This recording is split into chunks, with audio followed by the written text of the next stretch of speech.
C'est essentiel. Pourtant, tu parles Nu encore, mais c'est un logiciel qui n'est pour que le numérique. Dans les prochains jours, les 400 000 inscrits.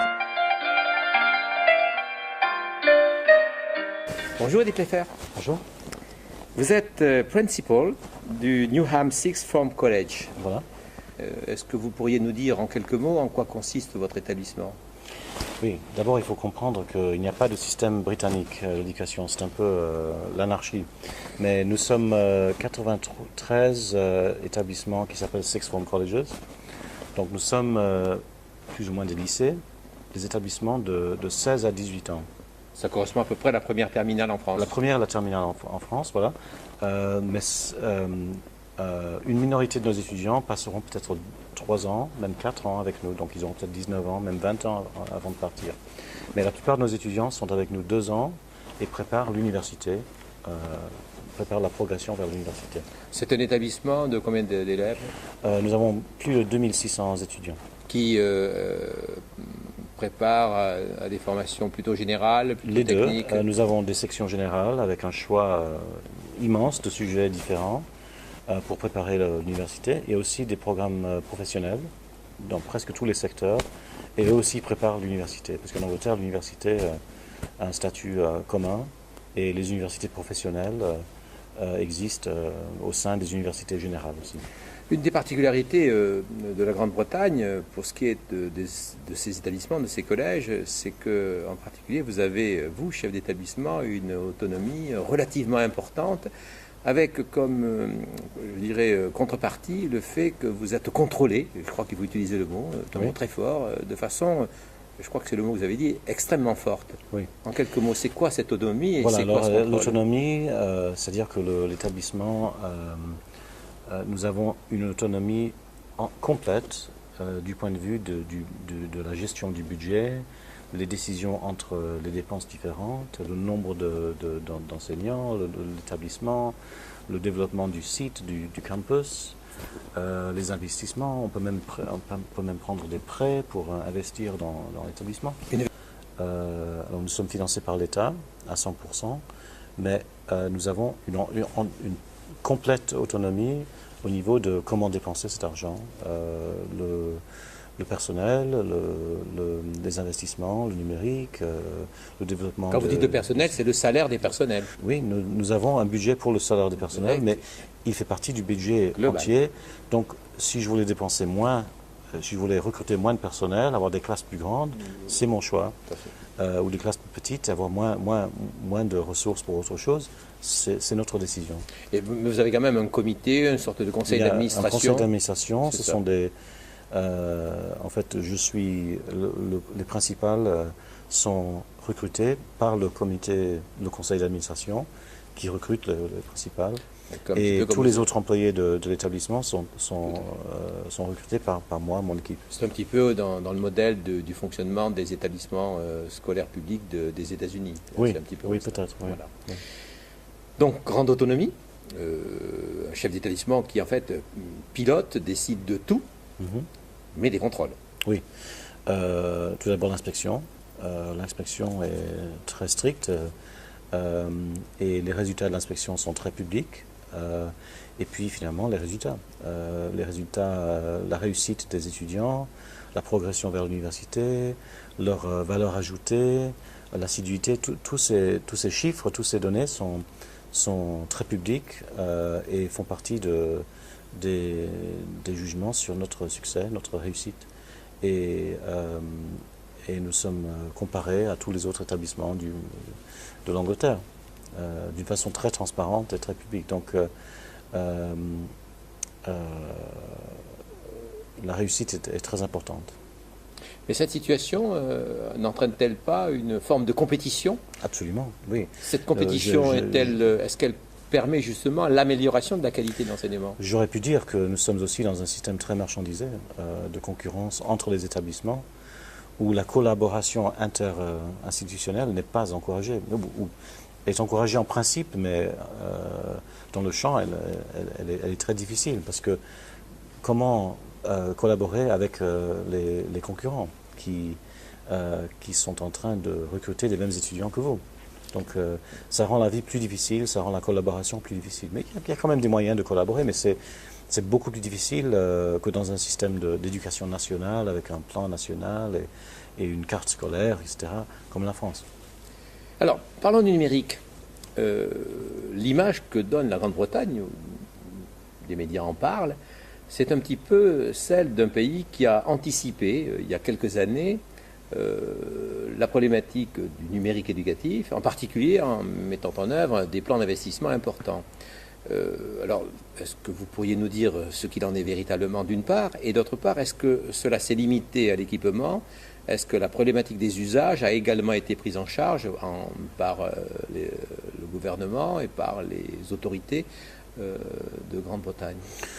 Moi, mon commentaire, c'est je ne peux commenter que sur mon secteur et puis aussi les quelques collèges qui sont partenaires avec nous dans mon quartier.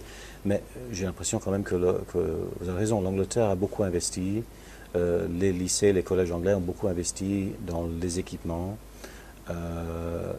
depuis longtemps maintenant. Donc nous avons un investissement historique dans l'infrastructure du numérique. Ça ne veut pas dire que c'est toujours réussi, que c'est toujours qu'on s'en sert toujours d'une façon éducative réussie, mais les investissements sont forts et mon établissement, nous dépensons, chaque année, nous dépensons des millions de livres par an pour remplacer les équipements, pour élargir le réseau, créer l'espace numérique, les espaces numériques pour les étudiants, adapter le bandwidth pour qu'on fasse du streaming, vidéo streaming par exemple, le Wi-Fi, le biode, tout ça, ça coûte très cher. Donc il y a l'investissement, mais je crois qu'entre établissements, il y a une grande variation du point de vue de l'application pédagogique effective du numérique. Alors parlons de votre établissement ou des collèges peut-être environnants. Concrètement, comment cela se déroule? Comment le numérique pénètre-t-il la classe? Est-ce qu'il y a des usages, des attitudes, des postures qui sont différentes de celles d'il y a quelques années? Est-ce que le numérique en particulier modifie ces postures et les méthodes pédagogiques? Oui, certainement. Ça dépend des équipes. Ce n'est pas exactement la même chose dans chaque équipe. Mais nous avons d'abord cette infrastructure. Nous avons l'espace numérique de travail, le IVIC, qui donne accès à Moodle, Mahara, Planet eStream, etc., ainsi qu'une structure administrative de suivi des étudiants, de rapports sur les étudiants, les notes, l'assiduité. Ce qu'on appelle en France un espace numérique de travail. Voilà, un espace numérique de travail pour les enseignants, pour les jeunes, qui leur donne accès à une structure de matériaux par sujet, par cours, mais aussi des espaces d'études, des groupes d'études entre étudiants, et des ressources visuelles, des ressources audiovisuelles.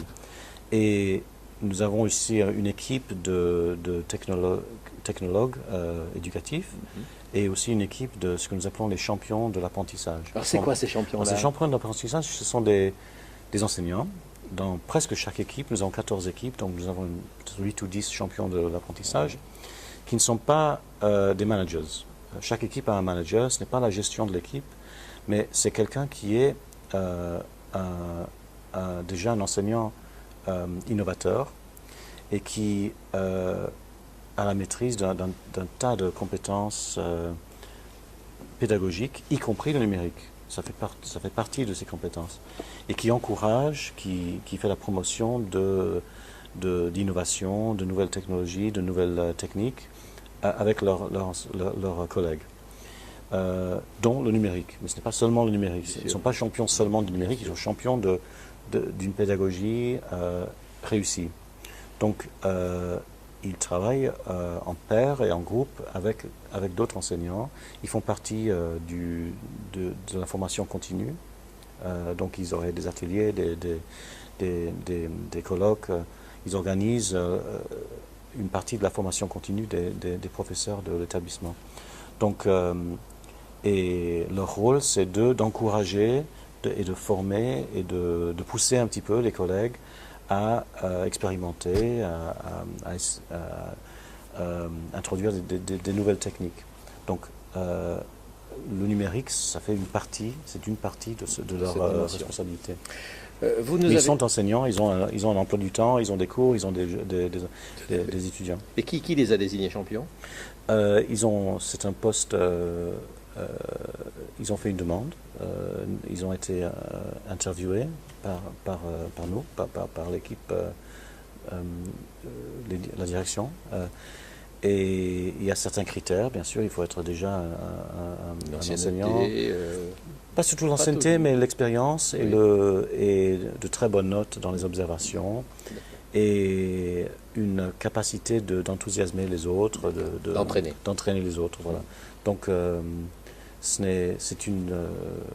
on a eu un petit peu, on n'a pas été sûr qu'on voulait vraiment séparer ce rôle du rôle de manager. Mais on est assez clair que la gestion d'une équipe qui déjà demande des connaissances pédagogiques, bien sûr, était un peu séparé, qu'il fallait séparer un petit peu de l'innovation. Les deux travaillent ensemble, sont très proches. Mais finalement, le manager, c'est quelqu'un qui gère une équipe et qui a un rôle plutôt de gestion, de management. Le manager d'équipe correspond aux États-Unis ou en France aussi au chef de département d'une discipline déterminée. Qui est lui-même enseignant. Tout à fait. Qui enseigne, qui a des cours, etc. Mais qui est responsable. Tout à fait. Donc, en tant que principal, il y a une hiérarchie. Et ils font partie de la hiérarchie. Ils ont une équipe de 10 ou 12 enseignants. Et ils sont responsables de cette équipe. Ils répondent de leur succès ou de leur manque de succès.